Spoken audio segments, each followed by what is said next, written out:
And I believe that you need a lot of money to eat this way in our modern society in an industrialized city.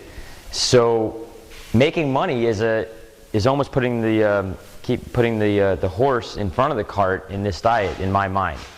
I know that when we have great options for fruits and vegetables, we want them naturally before we want to go with the junk.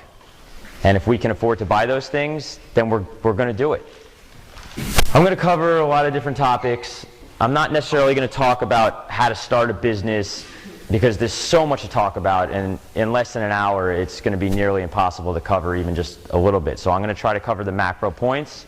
I encourage you guys maybe to take some notes, maybe grab onto one or two things that I say here today and make it your own.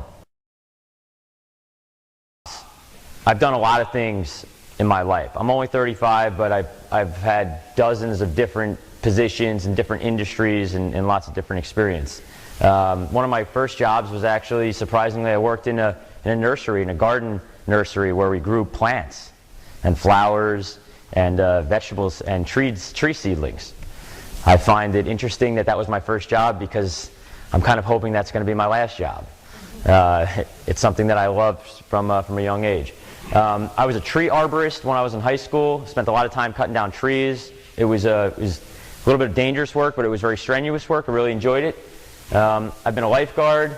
I've been a camp counselor. I've been a house painter. I've hauled garbage. I did that for a summer. I've been a waiter and worked in a kitchen in a restaurant for 2 summers. I worked in the graveyard shift at a psychiatric ward. That was an interesting job. We put people in restraints, and that's been something. But, you know, that type of job it gives you a lot of perspective on a lot of things in life. So all these things that I've done, and I'm going to continue with the list.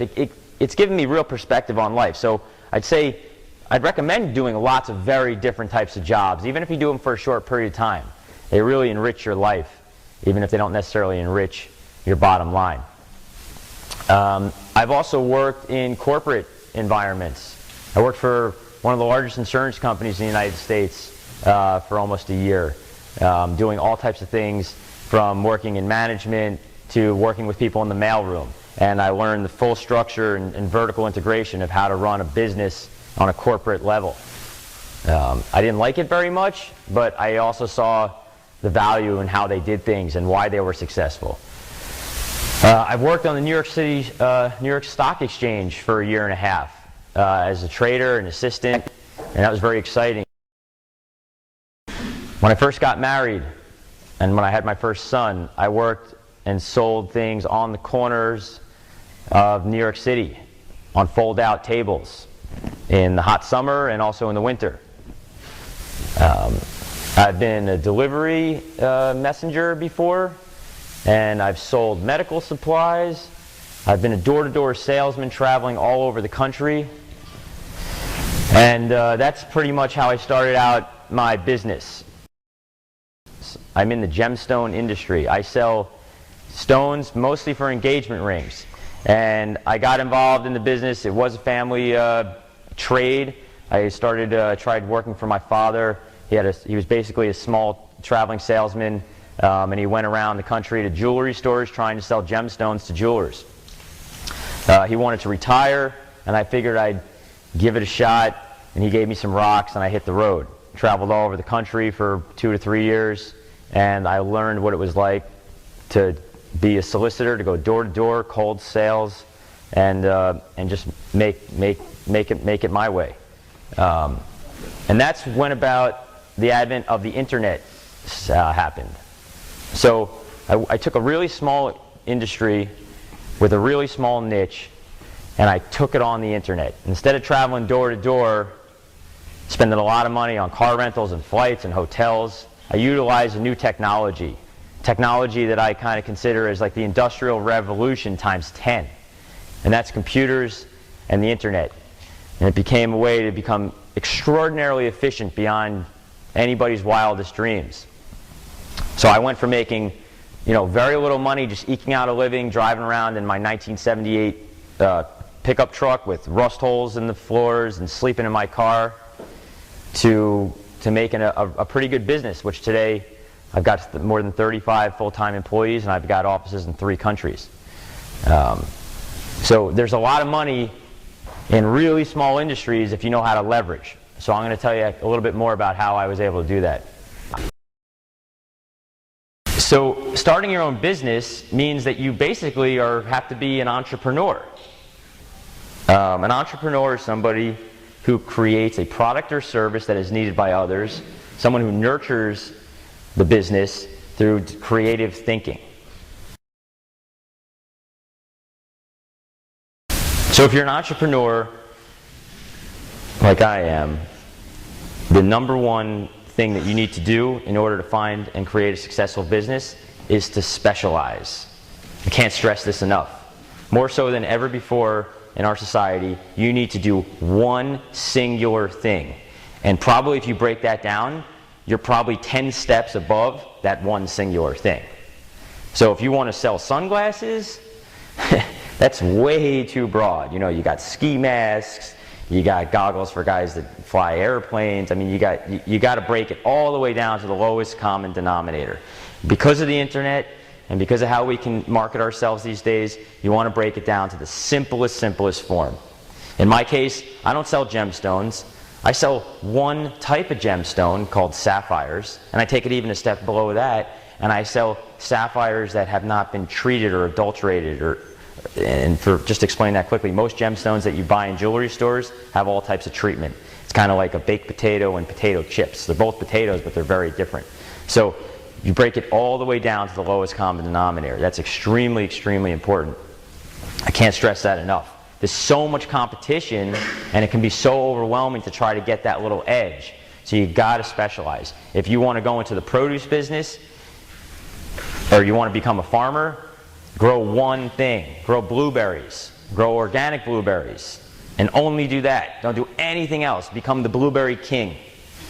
Or maybe go into yellow blueberries or some exotic type of blueberry that nobody else has. Without that micro niche, you got no chance. Paramount importance is that you need to love what you're doing. Because I don't go to work. I don't work anymore. I do what I love.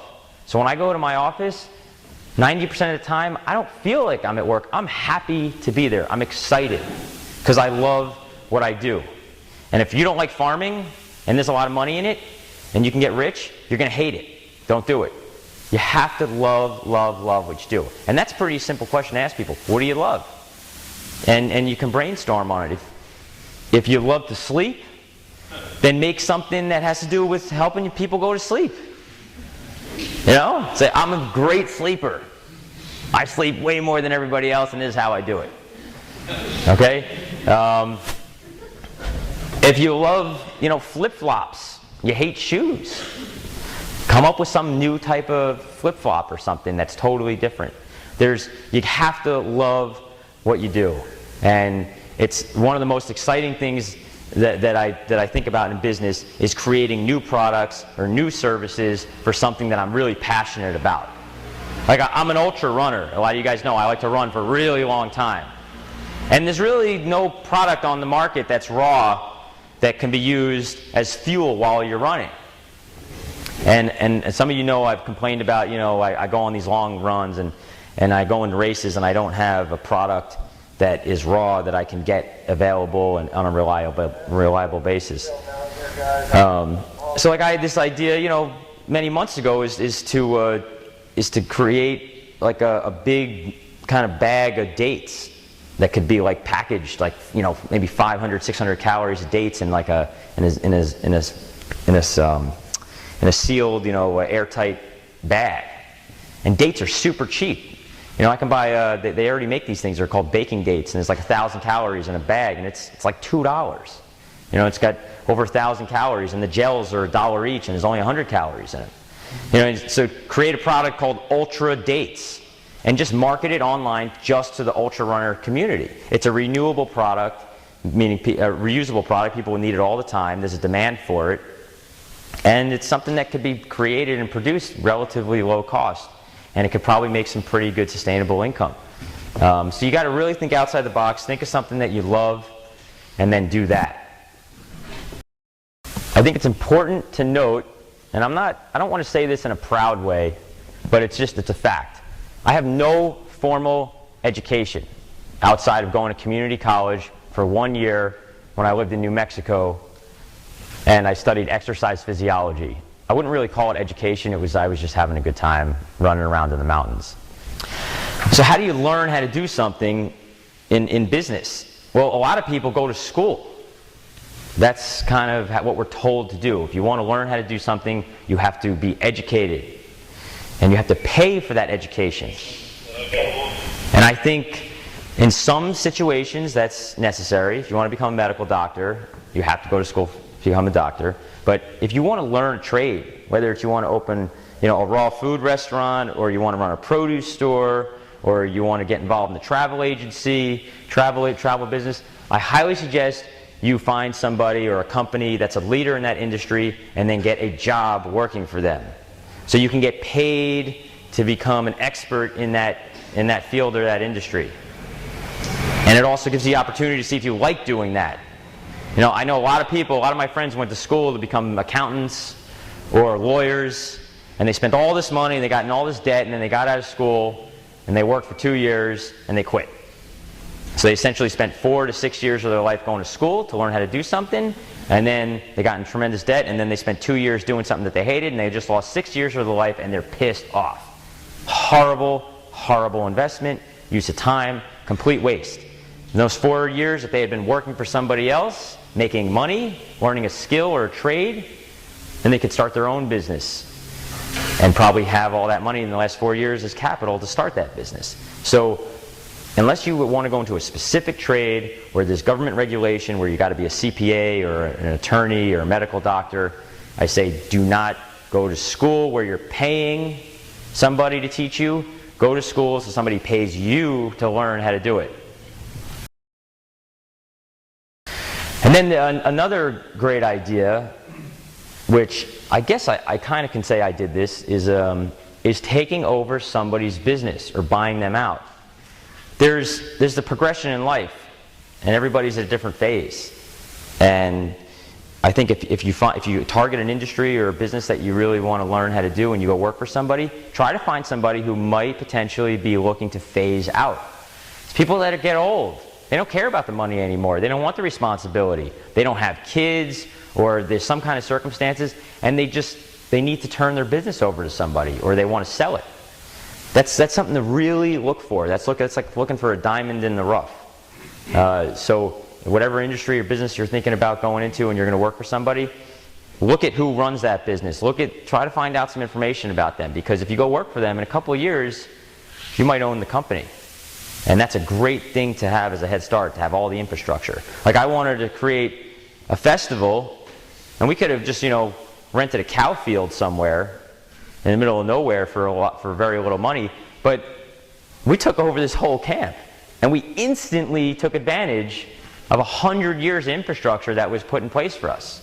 And it's just like, forget about the millions and millions of dollars it costs to build this place. It's just the time and labor to put that all together. So when you're looking at a place to go get a job to learn a skill, look at the person and the infrastructure that's there that you could potentially take over. And that could be a huge, huge thing, and that's like checkmate. I can't stress that enough. For me, my grandfather used to be a traveling salesperson, and he used to go around the country selling gemstones. My father took it over, and I went into that business. I actually started my own company because me and my father didn't get along too well. But I went in there and I took over and had a head start because of all his connections and his relationships. And a lot of times I don't really appreciate how much value that had. So that's important. And then one thing you got to look at in any business that you want to take over or start yourself is you've got to say, does the business model work? And that's really important. Watchmakers, before they invented, the quartz digital watches, 150 years ago, the watchmaking industry was tremendous, and there were, tens of thousands of watchmakers. Today, there's virtually zero. You got to look at your industry and say, is this sustainable? Is it going to grow? Does it work? Is there a need and demand for that? So when I started my business on the internet, and I kind of did everything. I did the web design, I did the photography, I did the marketing, I did the, everything down to the business card, font selection. And I was working a lot. And I had a lot of little kids, and I was getting home at midnight every day, and leaving for work at 7 a.m. And I got things going, and I had a business model that worked, but I was micromanaging everything, and it was wearing on me. It was not a sustainable system. And I finally accepted that I needed to hire other people, and it was really hard to let go and put other people to work, because it was making a commitment to somebody that I was going to be able to pay them, and it was a lot more stress. But I knew that my business model worked, and if I could learn how to just expand it, and it would make more money. So I kind of took the leap of faith. And the one reason I decided to hire one person and another person, and I put them in a unique individual position. I hired one person that only did shipping. That's their only job. You got to do it perfectly. You got to track the shipping. You got to make sure the insurance is there. You got to contact the receiver. You got to handle returns. Do it flawlessly, and then just do that. So I put that person to work, and then I didn't have to do shipping anymore, and I wasn't running around at the end of the day and running to FedEx at 9 o'clock at night anymore, and it helped me a lot. So then I was able to start thinking about doing other things. And that's when I started working on more of the marketing side and the business side. And eventually I put a lot of people to work. And because our business model worked, we started making a lot more money, and everybody had a job, and we worked as a team, and it was really fantastic. So you got to understand that anything you do, somebody else can probably do it as good or better. And if your business model works, the sooner you put those people to work, the sooner you're going to have more free time, and you're going to be a happier person. And then after I hired these people, and I said, wow, this is really working out. We got a real business. This is great.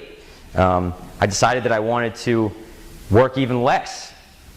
And I wanted to go back into athletics. I wanted to go back to do the Hawaiian Ironman, because I'd done that when I was I think 22 years old, and I'd worked my ass off for 7 years, and I wanted to take a break.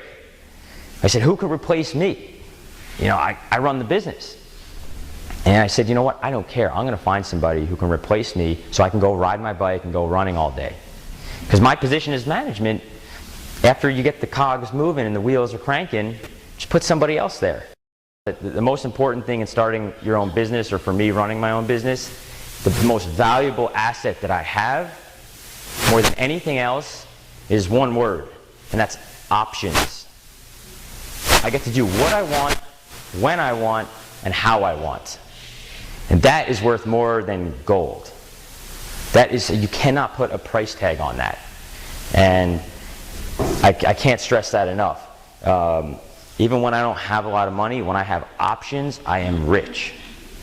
That is fantastic. And that's something I never want to give up. And for all the money in the world, I don't care. I want my time. I want to do how I want to do it and when I want to do it. I want to go back to options, having your own time. I think one of the times in my life when I would say almost most kind of profitable in profitable in my use of my own time, is when I worked as a street vendor. I used to go work street fairs in New York City, and did that for a number of years. And I sold a product that I think I gave out to a lot of you guys. There are these boxes of cards with these flower cards on them. And I had these things made in Madagascar, in a small village where people really needed to work. And we made tens of thousands of these boxes of cards. And before the internet kind of got going, these things were really popular. There weren't a lot of natural cards on the market. And I'd go to these street fairs in New York City, and there'd be 250,000 people that would come to the street fair. And I'd sell these things like crazy. I'd sell them for like $10 to $12 a box. They cost me less than $2. It was all cash. And I worked 2 days a week. Worked Saturday and Sunday. And at the end of the day, I had this big stack of cash, and then I had the whole week to kind of do whatever else I wanted. I had no employees. It was basically just me, and it was real simple. And I really like that. So the point is that when you look at what type of business that you want to get into, look at what type of lifestyle you're going to have when you go into that industry. You know, farmers work a lot. People that own retail stores spend a tremendous amount of time sitting in a retail store. Even if you love fashion, you might not want to open up, you know, a fashion store. If you love beauty or makeup, you might not want to be tied to a store. You got to really understand those things before you decide what type of business that you want to go into. That's important to note. You create a situation, which is the ultimate goal is to have a job or a business that creates passive income. The passive income is like whether I go to work or not, the checks just keep coming in. Real estate has always been kind of the standard for passive income. The real estate market right now, at least in most industrialized countries that are going through financial hell right now, is a pretty bad business. If you get involved in real estate, you got to have a lot of capital right now. So, if you don't have a lot of capital, it's probably a bad idea to get into real estate. So, a lot of us look around and we say, oh, everybody's doing, you know, everything's been done and there's no opportunities here. It's too competitive. Well, one thing that hasn't been done in a lot of other places is third world countries. If you go to a country that's underdeveloped, they have virtually no services or products that are here in this country or in other industrialized countries right now. And I think that's going to be the future for real entrepreneurs. And if you look at people that are really successful, they went somewhere where nothing was being done and they were first to market, and they created or duplicated an industry somewhere else. So if you've got big goals of business, it's going to be super hard to do stuff, or a lot harder to do stuff in an industrialized economy like the United States or Europe. I'd highly recommend going to a place where nothing's been done and pick an industry and make, you know, your own path, and it can be pretty easy in a lot of places. There's unlimited opportunities there. You just need a little bit of capital and you can do tremendous things. The cards that I sold on the streets in New York City were made in Madagascar, where I used to buy sapphires. If you go to some of these countries, or you go to a trade show, you go to Hong Kong, you find a product, you got to go where the opportunities are. So that's something to seriously consider. Also, one thing about third world countries that I think is something that's serious to consider is retirement. You know, everybody thinks about retirement and they say, oh, I got to get my 401k and my investment plan. I got to have cash on hand for when I fall apart. And I'm not doing that really. My retirement is I want property with lots and lots of fruit trees. That's my nest egg. So in Sri Lanka, I've been trying to acquire not a huge amount of land, but a really good location, about 50 to 100 acres, and all the fruits that I've been eating over the last couple of years, I take the seeds and send them to Sri Lanka, and they're planting them there. And my nest egg isn't my 401k growing every year. It's these fruit trees getting bigger and bigger, and that's where I want to retire. And having that in the back of my mind, that I've got this place, this safe haven, this nest egg, not this big, you know, investment account, but something I've got the Shangri-La waiting for me when I say I've had enough. And I think it's something to seriously consider, to go to a place where land is cheap and where you can have a safety net, a beautiful, beautiful environment where you can bring your friends, because you need community. If you know, retirement is not just about having good fruit. You want to retire with people. I do not believe in business partnerships. I think generally they're a very bad idea. If you look at partnerships in general, they're really, really hard to maintain. Like just your relationships with your boyfriend or your girlfriend or your spouse, or even your family members. How many people have good partnerships for a very long period of time? It's almost zero. And you know, you could point fingers at why that's the case, but it's just a reality. So if you got a best friend and you guys got a great idea together, do them in 2 separate regions of the country, or split it up. Do whatever you can not to have a partnership. It's something that I really don't believe in. And it's just a fact of life. Especially if you're an entrepreneur and you like to make things happen your own way, I think partnerships are a bad idea. The only time you really need a partnership, in my mind, is if somebody has money that you just can't get anywhere else, and you're just desperate, and then you have to work with somebody. If they have connections, which are, you know, incredibly valuable or irreplaceable, or if they have education or skill. But I still think if you have enough time and patience, you can kind of take the money, connections, or education or skill, and you can replicate that in your own self without that other person. So I'm totally against partnerships. I don't care how good your friend is and how much you trust them impeccably. Just, it's not a good idea. Even with family, if you want to have a partnership, try to make it with your spouse, and that's hard enough. There's a lot of free money out there. If you have good credit, and I would say that keeping good credit is of paramount importance. You don't want to be a bad credit risk, because one of the reasons I've had so many options is because I've got good credit. The bank will give me money when I want it. And keeping your credit perfect is really, really critical. So right now in the United States, if you want to borrow money, you can generally get it really cheap if you have good credit. I mean, I can borrow money for less than 5%. It's virtually free money. It's great. That's one thing. You can take money in this country, borrow it, bring it to another country, like a third world country, where interest rates are 20%, because nobody has good credit over there, and you can do incredible things. So keeping your credit is really important. Going for government loans, you have grants, there's all types of private bankings. Do that. Don't get a partner. Use bank money or government money. That's way better. Another thing, falling into debt. You know, our culture is all about instant gratification. Buy now, go into debt, go into net. You know, leverage. I have learned that once you go into debt and you become comfortable with being in debt, you just seem to get more in debt. And eventually, it's a trapdoor, and you will be screwed. So, you know, there are times where I think it's worth going into debt for a very short period of time, but you do not want to run your business or your lives in debt. It's not responsible. You don't want to get comfortable with that, and it's why I almost lost everything in 2008, 2009 when the credit crisis happened. And then another thing is you want to start small. You know, I consider myself a big-time gambler, but I start out making small bets until I see a good return.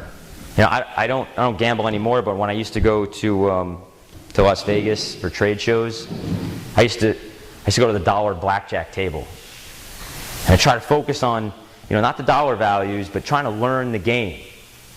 You know, and taking it slow and focusing on incremental profits, not betting the whole house, walking in and taking all my money and putting it on red or black on the roulette table.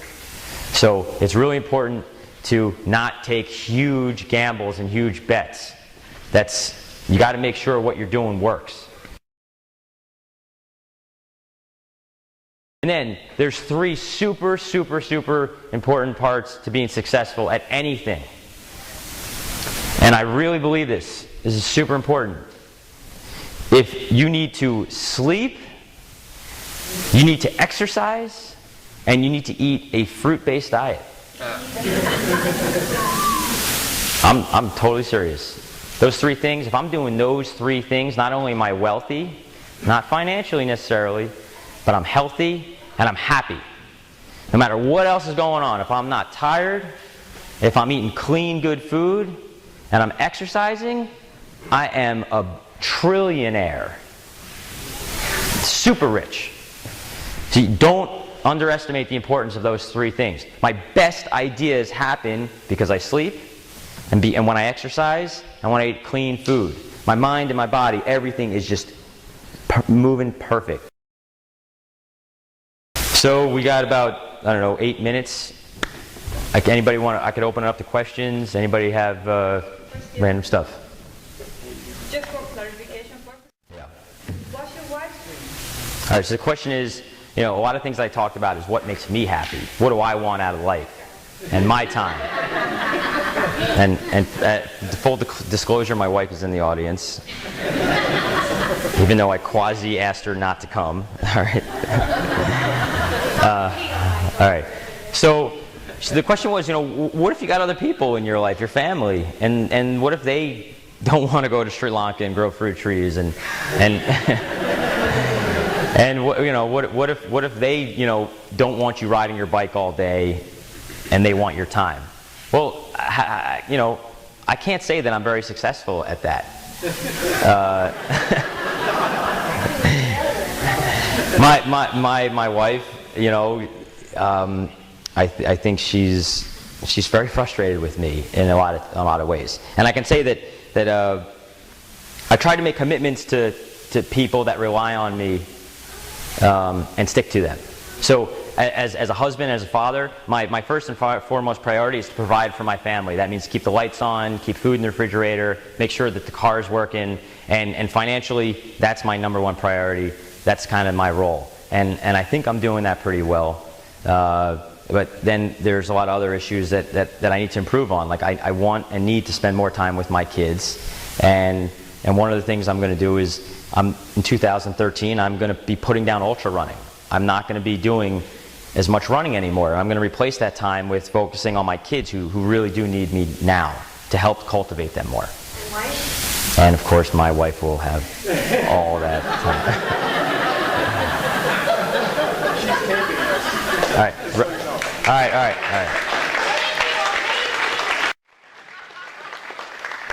Rob? Yeah, having said that, Mike, about I don't think, though, that you can live another person's dreams. You've got to fulfill your own destiny, right? So in trying to live someone else's dreams, that's not really going to be fulfilling for you. You've got to fulfill your own destiny somehow.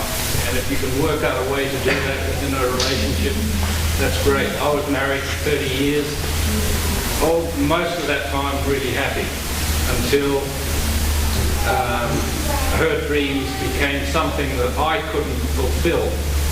So therefore, I had to make a choice really whether I was going to fulfill her dreams or fulfill my own destiny. So Rob's making a very important point that I did not discuss in my lecture, and I don't think it's something you can necessarily plan for. You know, I talked about partnerships and how difficult they were and how much I was against them. Necessarily, it's hard enough to stay married. You know, life is you know, you can have a road map, but there's lots of bumps in the road. I can tell you that when it comes to relationships, I think I am very fortunate that my wife, as a lot of you know, is eating the same diet and wants the same lifestyle that I want. And whatever you do in business, if you pick a partner for a relationship, I mean, you hear it in the tabloids all the time. I mean, you know, you got billionaires and people that are just taken down and just destroyed over breakups. So it's not in my presentation. I think it's a whole nother topic of discussion. But yeah, I think Rob's got a great point. Pick your partner really well. Okay, that's you know, that's a wild card. Anybody else? Yeah.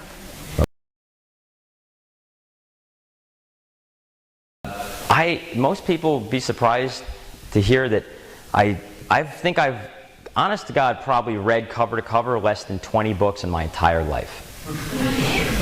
I don't have time to read. Maybe that would be wise to read some things and probably learn how to do things a little bit faster and better. But you know, I think there's something to be said for experience, you know? And it's the journey. You go out there and you fall down and you mess up. Just pick yourself up and just try it again. And sometimes it's better to discover these truths for yourself. I mean, this outline and everything that I wrote here, I didn't go online and like look up some, like, you know, Entrepreneur magazine website and just kind of just reiterate. These are my own thoughts. And learning all these processes firsthand has been fantastic. In some weird way, I felt most sorry for some kid that was born with a super silver spoon, who everything's been done for them, and they got no challenges. I mean, they're missing out on life. So embrace the struggle, and yeah, read some books. I'm not saying don't read any books, but You know, starting from nothing and doing it yourself, oh man, that's the reward, not the pot of gold at the end of the rainbow. I'm glad you brought that up. The question is, you know, I've got a lot of time and stuff like that to do whatever I want, but she wants to know basically, do I give the people that work for me options? And not everybody's an entrepreneur, and that's okay. You know, there's something called a worker bee. I'm going to come back to your question. And if you're somebody who says, you know what, I just don't have the mind for that stuff, I don't want that kind of responsibility, it's too stressful on me, I'd rather just work 9 to 5 and let somebody else worry about that stuff. I want to go home at night and relax. And that's great. I'm envious of a lot of people that work for me because they're done at the end of the day, and then they go have a good time, you know, and they get their paycheck every 2 weeks, and they're happy. So the people that work really hard for me, I try to be real fair. You know, as a business owner, you got to show appreciation to your people. It's of paramount importance. In my office, there's free fruit, unlimited, all day, every day, as much as you want. That's a benefit that I give my staff. And there's a lot of people that eat a lot of fruit.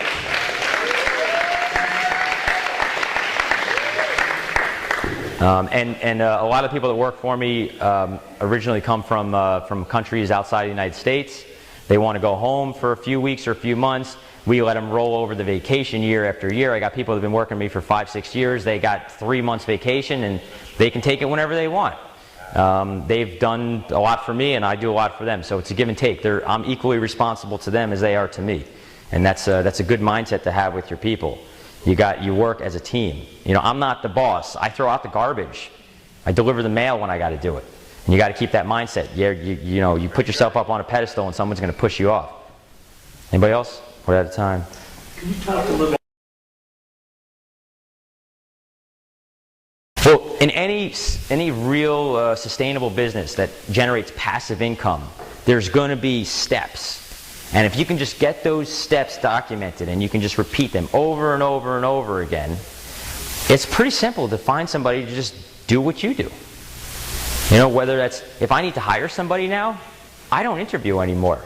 There's a guy that works for me who's been with me for a long time. He knows how to interview people, and he's better at interviewing people. I'm kind of an introvert. I don't really know how to warm up to people that well. He is super friendly. He gets them to really, warm up to the company, and he's better at it. And because he becomes more friendly with them, he gets them the potential candidate to be, more interested in working at our company. He can kind of renegotiate, and we kind of, start him out at a lower salary, so we're taking better risk. So you got to identify what you do, put it down on paper, and say, somebody else can do this, and find a good person who you can trust. And you can't just, if I just go out and run all day, every day, and never come back to work, things are going to slip and fall down. But you can replace yourself, and that's super important. Replace yourself. Somebody else can do what you do better at a lower cost, so you can run.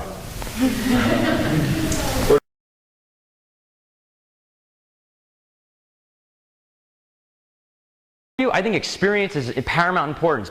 I've got people that work for me that went to Harvard University. It's just incredible. I had a guy who worked for me who went to Yale.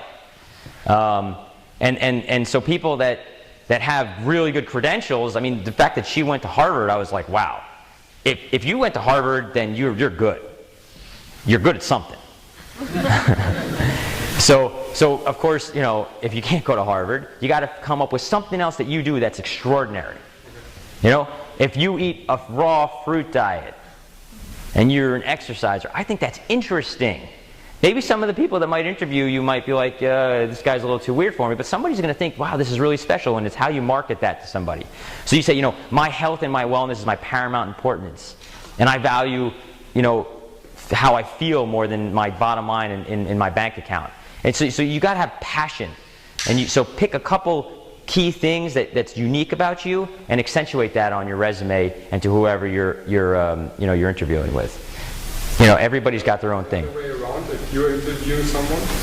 If you're interviewing somebody, I mean, you ask them those questions. The first question I ask people when they come in, if I'm interviewing, is, hey, what do you like to do? What's your passion in life? Because I'm trying to find out if they're going to like the job that I want them to do.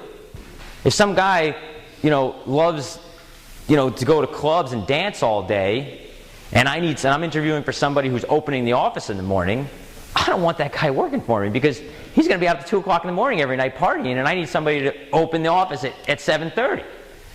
So you got to find out, what does that person want to do? What do they like? And does it work with you? Because if it doesn't, you're just completely wasting your time. And what about people who don't have experience? Then do you recommend internships or something to... Yeah, people that, if you don't have experience, you can walk in there and say, be honest, say, I don't have any experience, but I got something that other people don't have. I got motivation. And I'll do anything you want. I'll sweep the floors. I'll stay here. I'll come to your house. I'll do anything you want. I'm here to learn and to help you grow your business. And I don't want to spend money on school. I want you to teach me, and I'll take anything you want to pay me. And I've hired some of those people, and they started at nothing, coming in as interns.